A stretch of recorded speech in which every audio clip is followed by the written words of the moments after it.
675 LT Mclaren. You will have seen this car before. I've had this in a couple of times. Currently just delivering it back to the customer's house, so I've quickly chucked the camera in it while we go. Speed bumps, very careful. Get over this without the lift system on it, so satin carbon and speed bumps don't go together.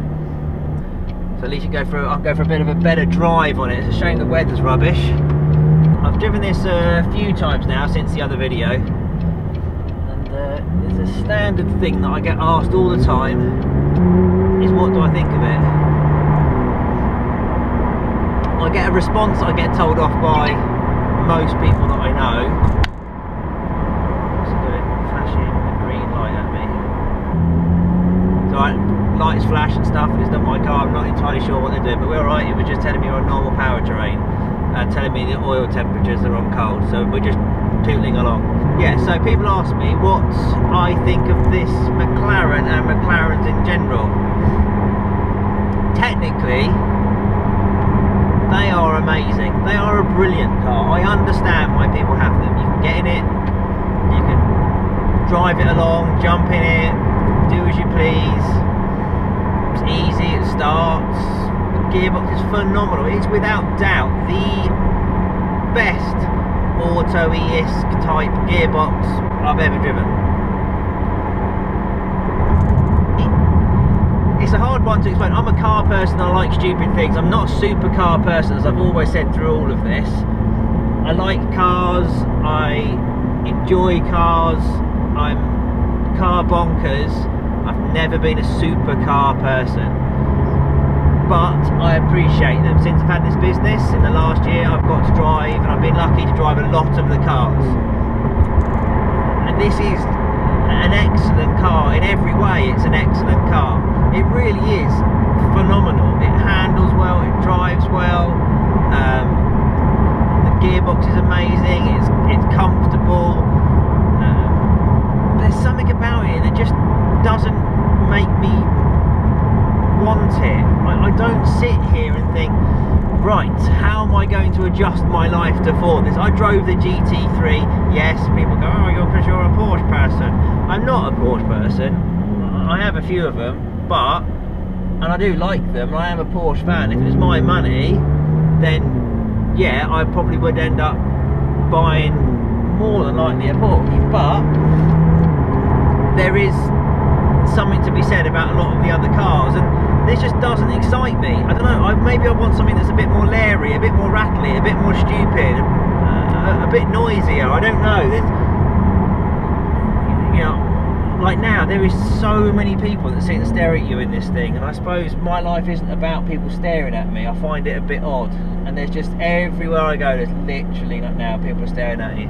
People pick out phones to take pictures of you, and it's quite an odd feeling.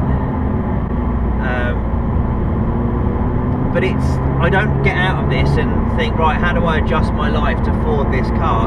I get out of it and say, thank you very much, I really appreciate being able to drive it. It's lovely to have the opportunity, but I don't necessarily want to own it. Now, the owner of this car is very different. He has a lot of money, so I appreciate that he can buy what he wants, he can drive what he wants, and he's got 10, 20 other cars as well as this, so this is neither here nor there to him.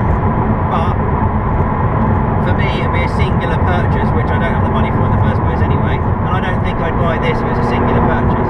I'm sure there's loads of other people that are going to slam me on the internet and moan about it, and comment below that moan about it, but my feeling is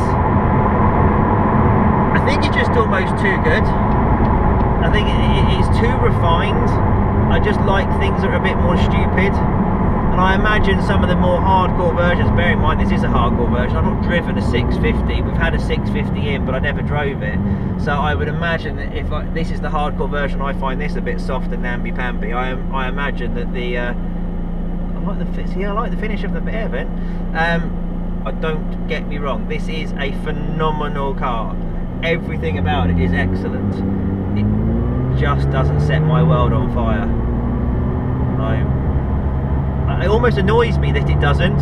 I think I got in it expecting it to be everything I ever wanted, and it isn't, but it is excellent. I can see out of the mirrors. I can see what there is. I don't have particular blind spots. It's warm, it's comfortable, it doesn't crash over bumps. I can see the front of the car, I can see the rear of the car. Seats are beautifully comfortable. There's no funny noises. The stereo sounds really good. Everything in it is excellent. Just not very me. I've always said I'd rather have a car that did the quarter of a mile in 30 seconds with no traction down the whole quarter of a mile, rather than a car that did a quarter of a mile in 8 seconds with traction, just because it's just a bit more fun. Right, let's let this into sport. Give it a little bit of a blast a bit.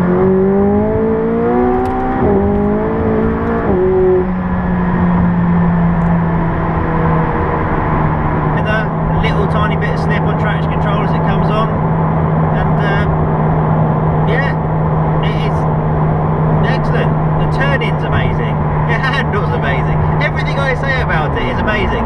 It just doesn't have that feeling that, when I try and stress to people that, like everyone says when you buy a house, it can be everything that you want, but when you walk into that house, it just isn't sometimes. You just get a feeling that you think, yeah, this isn't where I want to live, and then other times you get that feeling that, no, this is where I want to live, and I love the house, but it doesn't have the right amount of bathrooms, it doesn't have the right size lounge, it's missing so many bits, but for some reason you love it. And this is the same. This is technically is amazing, but I don't love it. Now I sit here and look at it and think, yeah, this is lovely, you know, I really like it, but no, just isn't for me. Thanks very much for watching.